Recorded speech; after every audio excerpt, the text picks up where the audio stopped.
Welcome back to English Lessons with Tyler. Today I'm going to teach you 10 very common phrases that you can use in everyday English so that you will sound more natural, more confident, and much more like a native speaker. Let's get started.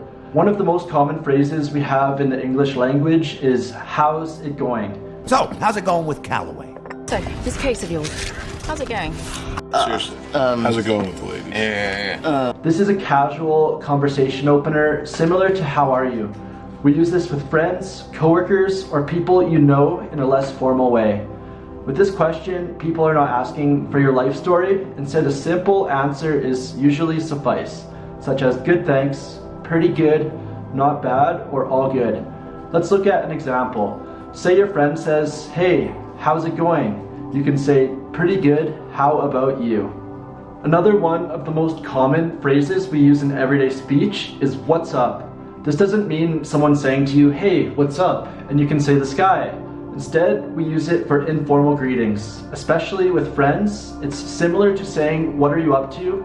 But what's up is more relaxed and it doesn't need a complex answer. What's up?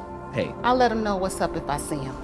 Hey, what's up, Veronica? Some normal answers we can say to what's up are not much, nothing much, not a lot, just chilling, just working, same old.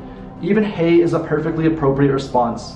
You're basically greeting the person and saying, hi, I'm here, let's talk. Let's look at an example. Say your friend says to you, hey, what's up? You can say, not much, just chilling, what about you?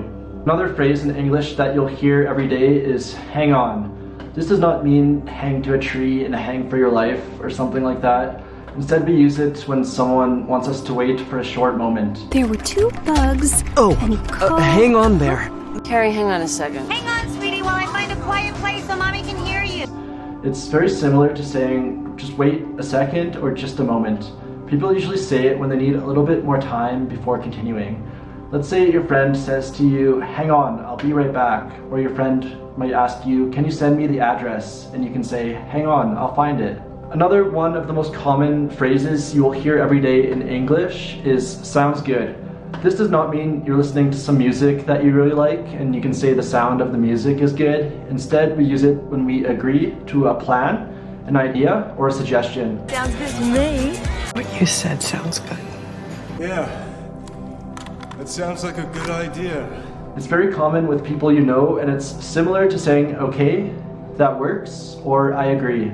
Let's look at a few examples. Let's say your friend says, let's meet at 6 p.m. tonight. You can say, sounds good, see you then. Or your friend can say, let's order a pizza tonight. Sounds good to me. Another one of the most common phrases you will hear every day is take it easy. This does not mean to do something slowly. Instead, we use it when we're telling someone to relax, not to stress, or we can also use it as a friendly goodbye. Take it easy. Take it easy, Kim. We can talk about the first two, but let's take it easy on the latter.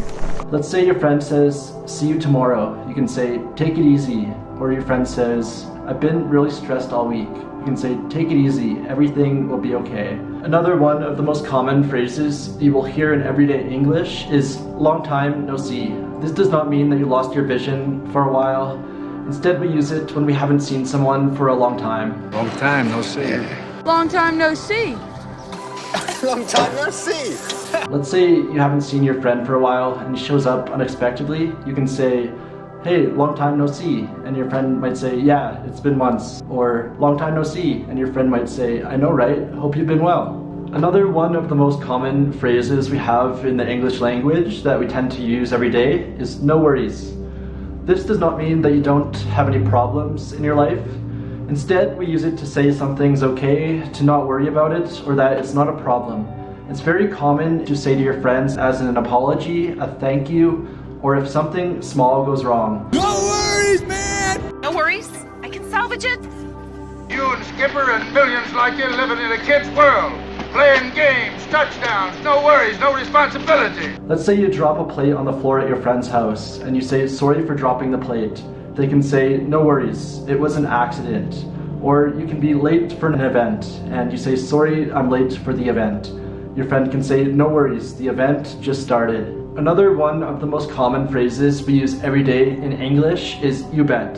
This does not mean that you're going to the casino and placing a bet or doing any gambling or anything like that. Instead, what we're trying to say is yes, definitely, or of course. You bet I can. Yeah, you bet.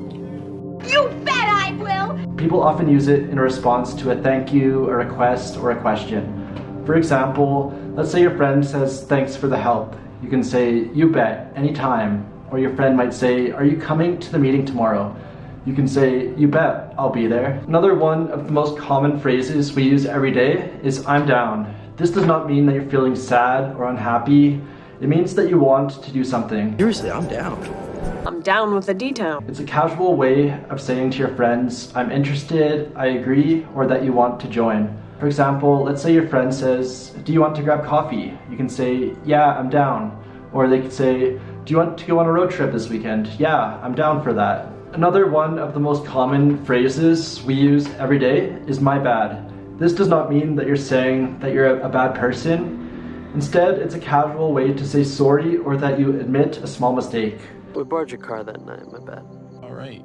I'm sorry, my bad. Sorry, my bad. Let's look at some examples. Let's say you have a group chat with some friends and you send a message to the wrong group chat. You realize and can say, my bad, I sent a message to the wrong group chat, I will fix that. Let's say, for example, there's a meeting and you mix up the day. You can say, my bad, I mixed up the day. That's all we have for today. Great work. I know that learning English takes time, but every phrase you practice gets you closer to sounding more fluent. I encourage you to keep going, keep practicing, and I will see you in the next lesson.